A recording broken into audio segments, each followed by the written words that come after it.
नमस्कार मित्रांनो, युवराज अकॅडमी 24 या आपल्या एज्युकेशनल यूट्यूब चॅनलवर मी तुम्हाला सर्वांचं स्वागत करतो। तर मित्रांनो, आरोग्यविषयक पुरुष तांत्रिक प्रश्न आपण या ठिकाणी पाहत आहोत। मित्रांनो, हे प्रश्न दररोज रात्री 9 वाजता या ठिकाणी लाईव्ह घेत आहोत। तर पोस्ट पाहिजे असेल तर मित्रांनो, अशा स्वरूपाचा ज्यांनी अभ्यासक्रम दिला त्या अभ्यासक्रमावर आधारित आपल्याला 500 प्रश्नाचा महासंग्राम या ठिकाणी घ्यायचा आहे। हा मित्रांनो आपला प्लेलिस्टमधला जवळपासचा 12व्या क्रमांकाचा व्हिडिओ। जर तुम्ही प्लेलिस्ट पाहिली नसेल तर प्लेलिस्ट पाहून घ्या, संपूर्ण व्हिडिओ तुम्हाला त्या प्लेलिस्टमध्ये मी दिलेले आहेत। तर पहा, आजच्या व्हिडिओच्या माध्यमातून आपण हरित ऊर्जा दिशेने या ठिकाणी हा टॉपिक अभ्यासणार आहोत। हा टॉपिक मित्रांनो 10वी विज्ञानमधला हा टॉपिक आहे। तर चला वेळ न लावता व्हिडिओची सुरुवात करूया। तर पहा, आजच्या व्हिडिओमध्ये आपण हरित ऊर्जेच्या दिशेने या ठिकाणी हे प्रकरण अभ्यासणार आहोत। यापूर्वी मित्रांनो जे काही आपले प्रकरण झाले ते प्रकरण तुम्हाला मी एक वेळ सांगून देतो, म्हणजे त्यावर आधारित तुम्हाला प्लेलिस्टमध्ये जाऊन तुम्ही संपूर्ण या ठिकाणी व्हिडिओ पाहू शकता, जेणेकरून तुम्हाला त्याचा फायदा होईल।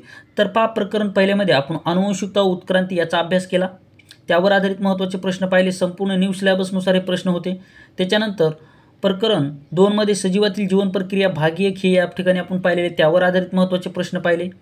त्याच्यानंतर पहा मित्रांनो, या ठिकाणी भाग 3 मध्ये सजीवातील जीवन प्रक्रिया भाग 2 हे सुद्धा पाहिले, यावर महत्त्वाचे प्रश्न आपण या ठिकाणी पाहिलेत। यातलेच प्रश्न तुम्हाला आरोग्यविषयक भरतीला विचारले जातील।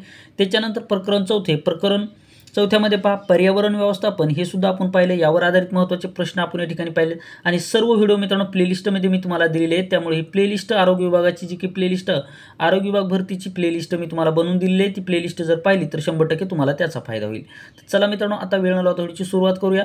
आता महत्त्वाची गोष्ट म्हणजे या व्हिडिओच्या माध्यमातून आपण महत्त्वाचे प्रश्न पाहणार आहोत, जे प्रश्न मित्रांनो तुमच्यासाठी महत्त्वाचे असणार आहेत। तर पहा, या ठिकाणी आता पहिला प्रश्न तुम्हाला देण्यात आलेले, आपण या ठिकाणी प्रकरण पाहत आहोत हरित ऊर्जेच्या दिशेने।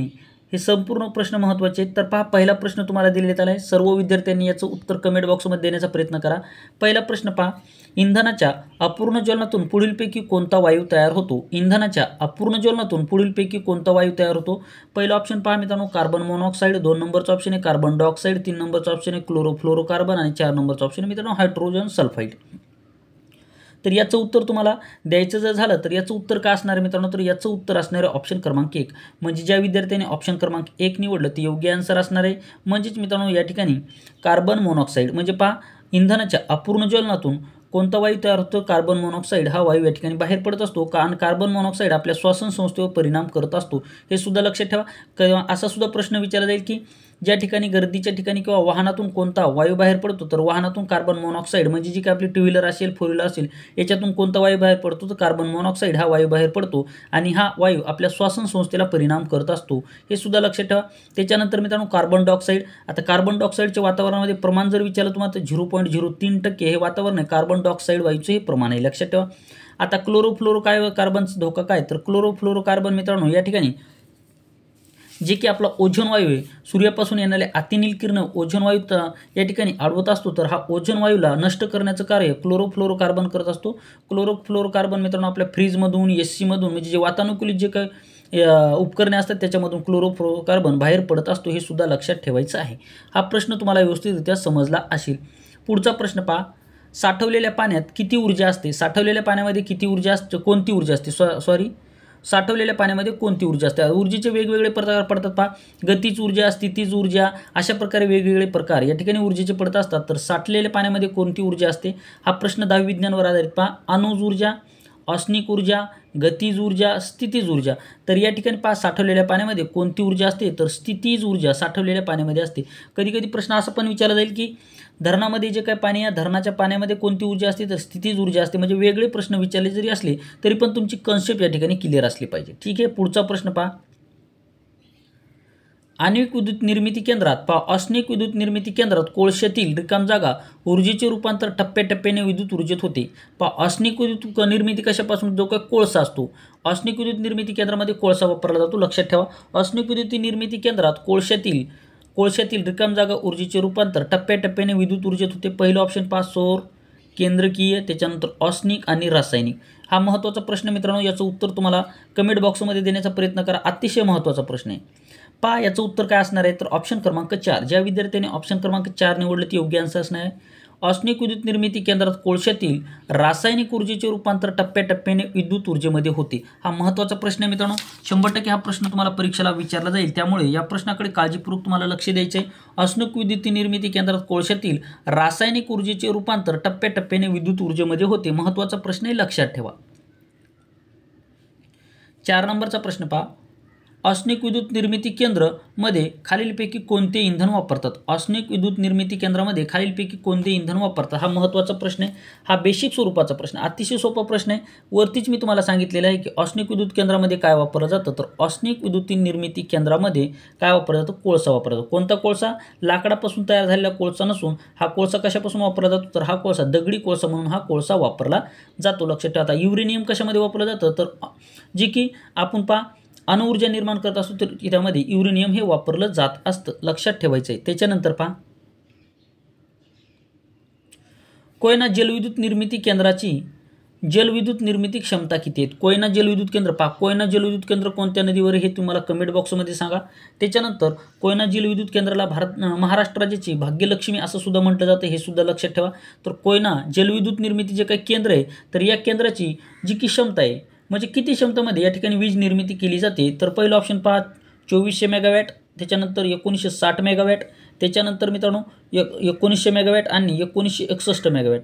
तर कोयना जलविद्युत निर्मिती केंद्राची जी काही क्षमता आहे ती किती आहे, तर 1960 आहे. म्हणजे 1960 मेगावॅट एवढी वीज निर्मिती कोयना जलविद्युत निर्मिती केंद्रामध्ये केली जाते. याला महाराष्ट्राची भाग्यलक्ष्मी असं कोयना जलविद्युत केंद्राला म्हटलं जातं.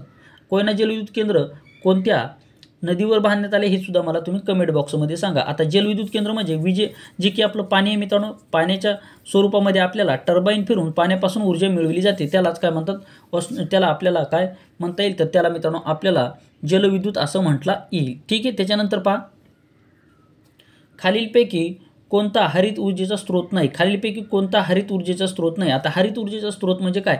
ज्या ऊर्जेपासून आपल्याला जे की नैसर्गिक घटक असतात किंवा नैसर्गिक नुकसान होत नाही त्याला आपण काय हरित ऊर्जा स्रोत असं म्हणत असतो. मग पहा, वारापासून पवन ऊर्जा निर्मित केली जाते, त्याच्यानंतर नैसर्गिक वायू, त्याच्यानंतर सूर्याचा प्रकाश आणि जीवाश्म इंधन. तर यामध्ये तुम्हाला योग्य आन्सर द्यायचं आहे मित्रांनो. लवकरात लवकर आन्सर देण्याचा प्रयत्न तुम्ही या ठिकाणी करायचा आहे. तर पहा, या ठिकाणी वाऱ्यापासून कुठल्याही प्रकारे आपल्याला म्हणजे आपल्या पर्यावरणाला नुकसान होत नाही, नैसर्गिक वायूपासून सुद्धा होत नाही, सूर्याच्या प्रकाशापासून किंवा सूर्यापासून जी ऊर्जा मिळली जाते त्याच्यापासून सुद्धा होत नाही. मात्र जीवाश्म इंधनापासून या ठिकाणी ऊर्जा मिळत असताना पर्यावरणाची हानी होते. त्यामुळे मित्रांनो याचं उत्तर काय असणार? ऑप्शन क्रमांक 4 म्हणजे पुढीलपैकी कोणता हरित ऊर्जेचा स्रोत नाही? हरित ऊर्जेचा स्रोत नाही तर जीवाश्म इंधन हा हरित ऊर्जेचा स्रोत नाही. ऑप्शन क्रमांक 4 आहे आपल्या प्रश्नाचं उत्तर. त्याच्यानंतर पहा, सर्वात विपुल आणि पुनर्वकरणीय ऊर्जा स्रोत कोणता? पहा, सर्वात विपुल म्हणजे मोठ्या प्रमाणावर असले आणि पुनर्विकरणीय म्हणजे पुन्हा त्याची काय यूज करता येतो, त्याला काय म्हणतात? सर्वात विपुल आणि पुनर्वकरणीय ऊर्जा स्रोत कोणता? असा ऊर्जा स्रोत तुम्हाला सांगायचा आहे की जो या ठिकाणी पहा, पहिलं ऑप्शन आहे औष्णिक ऊर्जा, सौर ऊर्जा, जीवाश्म इंधने आणि अणुऊर्जा. चला, वेळ तुमचा सुरू झालेला आहे, तर लवकरात लवकर आन्सर देण्याचा प्रयत्न करा. तर सर्वात विपुल आणि पुनर्विकरणीय ऊर्जा स्रोत कोणता आहे, तर तो आहे मित्रांनो सौर ऊर्जा. सूर्यापासून जी की ऊर्जा मिळवली जाते त्याला सौर ऊर्जा असं म्हटलं जातं. सूर्यातील हायड्रोजनपासून ही ऊर्जा मिळवली जाते. लक्षात ठेवा, सूर्य हा एक हायड्रोजनचा गोळा आहे आणि सूर्यापासून येणाऱ्या जे काही प्रकाश आहे त्यापासून आपण जी ऊर्जा मिळवतो त्याला सौर ऊर्जा असं म्हटलं जाते. ही कधीही नष्ट न होणारी ऊर्जा आहे. भविष्यातील इंधन म्हणून सुद्धा सौर ऊर्जेकडे पाहिले जाते, हे सुद्धा लक्षात ठेवायचे. पुढे पहा, सौर विद्युत घट हे खालीलपैकी कोणत्या पदार्थापासून बनवलेले असतात? आता सूर्यापासून जे काही प्रकाश येतात त्या प्रकाशापासून जी ऊर्जा निर्मित केली जाते. आता ही ऊर्जा निर्मिती करण्यासाठी जे की उपकरण वापरलं जातं किंवा जे आपल्याला या ठिकाणी टूल्स वापरले जातात त्याला ते कशापासून बनवले जातात अशा स्वरूपाचा प्रश्न आहे. तर पहा, सिलिकॉनपासून, युरेनियमपासून, बोरोसिलिकेटपासून ते हायड्रोजनपासून. तर सौर ऊर्जा घटमध्ये जे काही ऊर्जा मिळवण्यासाठी ते सौरघट कशापासून बनले जातं, तर सिलिकॉनपासून बनले जातात. सिलिकॉन ऑप्शन क्रमांक 1 आहे आपल्या प्रश्नाचं उत्तर, सिलिकॉनपासून. म्हणजेच मित्रांनो सिलिकॉन वापरल्याच्या नंतर त्यापासून ऊर्जा निर्माण होत असते. ऑप्शन क्रमांक 1 आहे मित्रांनो आपल्या प्रश्नाचं उत्तर. IMP प्रश्न आहे मित्रांनो, लक्षात ठेवा. त्याच्यानंतर पहा, 9 नंबरचा प्रश्न, कोळशाच्या ज्वलनाने रिकाम जागा गंभीर विकार उद्भवतात. कोळशाच्या ज्वलनाने कोणत्याचे गंभीर विकार उद्भवतात, तर पहा, पचन संस्थेचे, श्वासन संस्थेचे, चेतासंस्थे की वरील सर्व. महत्त्वाचा प्रश्न आहे मित्रांनो, लवकर आन्सर देण्याचा प्रयत्न करा. तर कोळशाच्या ज्वलनाने श्वासन संस्थेचे गंभीर विकार उद्भवू शकतात. ऑप्शन क्रमांक 2 आहे आपल्या प्रश्नाचं उत्तर. म्हणजे कोळशाचं जे काही ज्वलन केलं जातं म्हणजे औष्णिक ऊर्जेपासून जी ऊर्जा मिळली जाते त्याच्या आजूबाजूला त्याच्यापासून जे ज्वलनातून जो धूर बाहेर पडतो हा धूर काय करत असतो, तर आपल्या श्वसन संस्थेला मित्रांनो घातक परिणाम करत असतो. म्हणजे ऑप्शन क्रमांक 2 आहे आपल्या प्रश्नाचं उत्तर. त्याच्यानंतर पहा, सौर कुकरमध्ये सौर ऊर्जा मिळविण्यासाठी काय वापरतात? पहा, सौर कुकरमध्ये सौर ऊर्जा मिळविण्यासाठी काय वापरतात? सौर पॅनल वापरतात, सिलिकॉन सेल वापरतात, आरसे वापरतात की काचेचे आच्छादन वापरतात? महत्त्वाचा प्रश्न आहे. योग्य आन्सर तुम्हाला द्यायचा आहे. तुमचा वेळ या ठिकाणी सुरू झालेला आहे. 5 सेकंदाचा वेळ आहे मित्रांनो. पहा प्रश्न काय आपला, सौर कुकरमध्ये सौर ऊर्जा मिळविण्यासाठी काय वापरतात? सौर पॅनल, सिलिकॉन सेल, आरसे आणि काचेचे आच्छादन. IMP असलेला प्रश्न आहे. तर सौर कुकरमध्ये सौर ऊर्जा मिळविण्यासाठी आरसे वापरले जातात. ऑप्शन क्रमांक 3 आहे आपल्या प्रश्नाचं उत्तर. आहे की नाही मित्रांनो? हा गमतीदार प्रश्न आणि तुम्हाला गोंधळात टाकणारा प्रश्न. हा प्रश्न मित्रांनो परीक्षेला तुमचा जर आला तर तुमचा 1 मार्क या ठिकाणी गोंधळामध्ये टाकून घेऊन जाऊ शकतो. त्यामुळे लक्षात ठेवा, हा प्रश्न महत्त्वाचा आहे. सौर कुकरमध्ये सौर ऊर्जा मिळविण्यासाठी काय वापरतात? ते आरसे वापरतात. मित्रांनो, तुम्हाला आश्चर्यकारक हा प्रश्न वाटत असेल, परंतु याचं उत्तर आरसे हेच आहे. त्याच्यानंतर 11 नंबरचा प्रश्न पहा.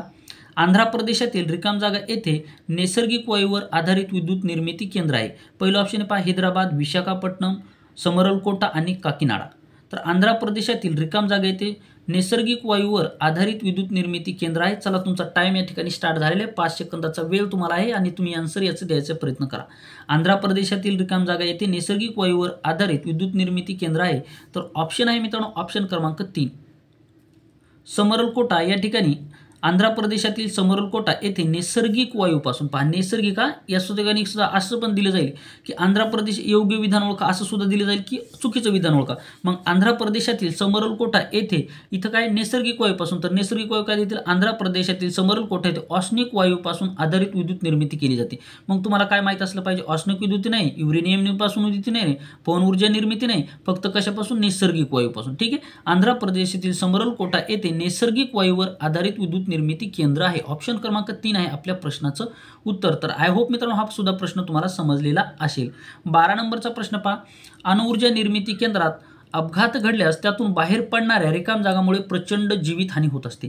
आता पहा, अणुऊर्जा निर्मिती केंद्र ज्या ठिकाणी असतात त्या ठिकाणी जर काही घातक परिणाम किंवा काही स्फोट जर झाला तर त्या ठिकाणी आजूबाजूच्या लोकांना सुद्धा त्याचा खूप प्रचंड नुकसान हे सहन करावं लागतं, हे लक्षात ठेवा. त्यामुळे पहा, रत्नागिरी जिल्ह्यामध्ये पहा अणुविद्युत निर्मिती केंद्र उभारलं जात आहे, परंतु त्या ठिकाणी विरोध केला जात आहे स्थानिक लोकांकडून. ठीक आहे, हे त्याचं कारण आहे. पहा, अणुऊर्जा निर्मिती केंद्रात अपघात घडल्यास त्यापासून बाहेर पडणाऱ्या रिकाम जागामुळे प्रचंड जीवितहानी होत असते.